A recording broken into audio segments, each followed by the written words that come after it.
Greatest thing that's more important than marriage, that's more important than that is your salvation. And if God would not make you be saved, he set it all up and he said, whosoever will. You still have choice. Even when he made Adam, he said that he presented Eve. The Greek word there means he paraded her by, like, you like this, you like this, you like this. That's what it actually means, because he still had choice.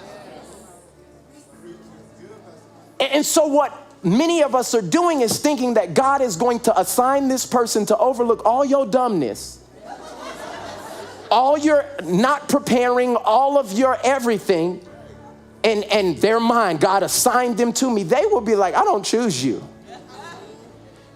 And I'm trying to help people know that's why your state of singleness is so important, not just to you, but to God. Because he wants to give you vision in that time. He wants to give you purpose in that time. He wants you to know who you are without a person. Because if you don't know that, it will put you on a spin to always be needing someone else to validate who God's created you to be. Can I bust your bubble? You can reach purpose without being married. Jesus did it. I'm all up in your religion right now. Like, there's people in here that are like, oh my God, Paul did it. What I want you to realize more than anything, if you're in this room and you're not married, so you're still single if you're engaged.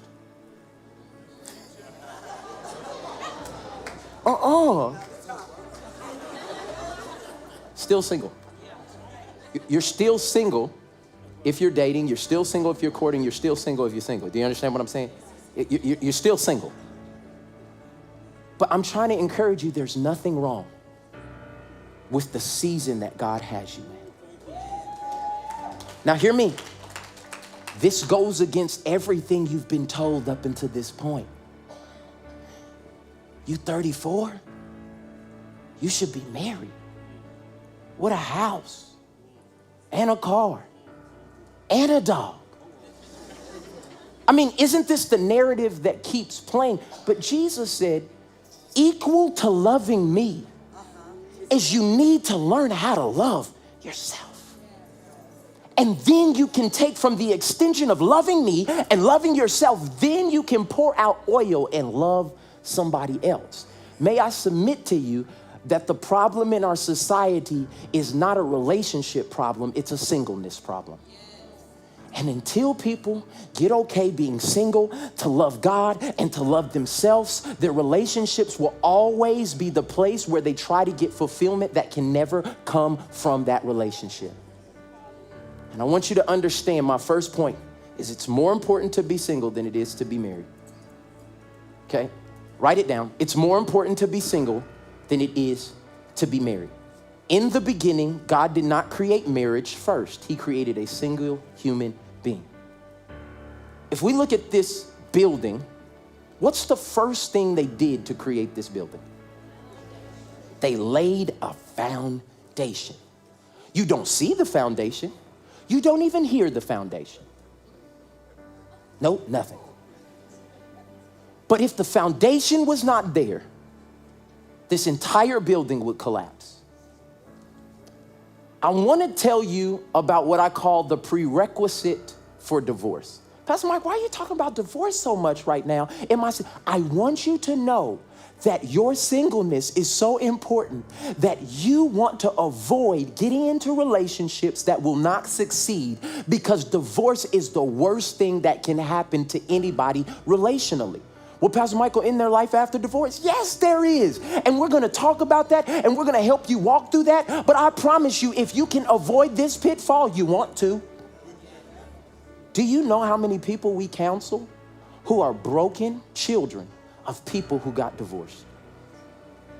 And they parents on the Christmas card, look at my family, they're so awesome. I be wanting to send them texts of their kids balled up, crying on the floor because of your decisions and you not making the proper effort that you needed to do to make sure you were in your right place before you invited him into this relationship. And because you were lonely, then you had sex and you had kids because you wanted to feel wanted, because he stopped wanting you because he showed you in the dating relationship that he didn't really want you, but you were so eager to get in a relationship, so you got in a relationship and then you didn't feel enough, so you had a baby, so your whole attention became about the baby, and because your whole attention is about the baby, he doesn't feel wanted, so he steps out of the relationship and goes and be with her, and then it's broken. And that's one scenario of a million, because we think singleness is not necessary. We think marriage is the ultimate goal now. And it could be your ultimate goal. And God wants that for you if you want it for yourself. But don't go into this haphazardly. Don't look for a boyfriend so you can say that you're Facebook official. Don't do that. I had a girl come up to me one time and just said, it just feels like it's time for me to be in a relationship. I mean, she did just like that. Just like, it just feels like it's time for me to be in a relationship. And I said, why? I've been single 2 years. I mean, that's a long time, Pastor Mike. It's just time.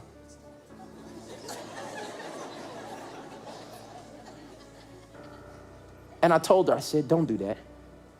I said, I really feel like God's trying to supply you with some stuff right now. He's trying to create you and mold you and all that other stuff. I want you to be married. I know that it's going to happen for you. You're beautiful. You're talented. You're gifted. God's going to do that. But just don't just.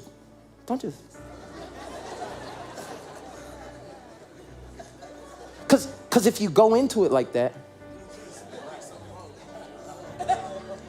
you'll treat it like that. You end up in a marriage like that. And then you'll think divorce is like that. It's all easy. Just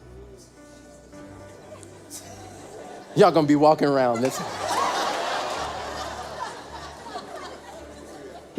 But hear what I'm saying to you. Hear what I'm saying to you is that there's a prerequisite for divorce. Can I explain it to you? Okay. You can't get divorced if you don't get married. Do we agree? Okay. You can't get married, cannot get married unless you're individuals. Agreed? Okay. So the prerequisite for divorce is marriage, and the prerequisite for marriage is singleness. What are you saying, Pastor Mike? Point number 2. Marriage is only as good as your singleness. Like if your singleness is not a good foundation, your marriage ain't gonna be the thing that builds the house. See, you by yourself, how you feel by yourself, how you look at the world by yourself, what you do by yourself, it's the foundation, and whoever you are, that's who you're bringing to the marriage. You don't get changed because you got finer than you ever did for one day in a white dress and MAC makeup. Your makeup was beat. And you got all your stuff, your eyebrows on fleek, and you got your suit in, you finally fit in. That don't change your inside. So for that day, it's great. It's a fairy tale. It's awesome. It's momentous. It's dreamy. It's magical. But that next week, when you moved my toothbrush, why? I'm sorry, sweetie. Why did you move my toothbrush? Did you used my toothbrush? No, you didn't. Hear what I'm talking about, why people get divorced. When the seeds of these things start is because they never really knew what they were getting into. Okay, so I'm trying to help you right here. Marriage is only as good as your singleness. Let me ask you a question. If they knew, whoever you're trying to get in a relationship with, if they knew you how you know you, would they want to be married to you? No, I'm talking about you. I'm talking about how you know the stuff you do that don't nobody else know you do. You know how nasty you are. You know how anal you are about some stuff. You know that some people got a 5-second rule, you got a 5-minute rule. We all have things that people don't know, but if they knew you, like you know you, would they still marry you? Because that's what the process is supposed to look like when you come into marriage. Can I give you something that changed my whole life? Marriage doesn't improve your singleness, it exposes it. I'm gonna say it again because y'all missed it. Marriage doesn't improve your singleness. People think that marriage is the upgrade for them to become something better. All that thing is gonna do is pull back the sheet on who you really are. So you have to make sure that your preparation in the time of being single is one that is intentional, where we do what? Spend time with God, spend time with yourself, and then you can be focused on loving others. When the last time you went to the movie by yourself? When the last time you took yourself on a date? Some of y'all are like, that doesn't even make sense. That just, take myself on a date. Just go somewhere you ain't never been before and eat and think about your life. And ask yourself questions. Why did I respond like that? Find out about you. Can I give you 2 of the most amazing words that you can ever have, whether you're single or married, but will really help you in your singleness? Self-aware. Self-awareness is one of the biggest epidemics in the world. Like, you don't know how you make everybody else feel. You don't know that you stink. Like, we all smell that. You didn't smell that? Like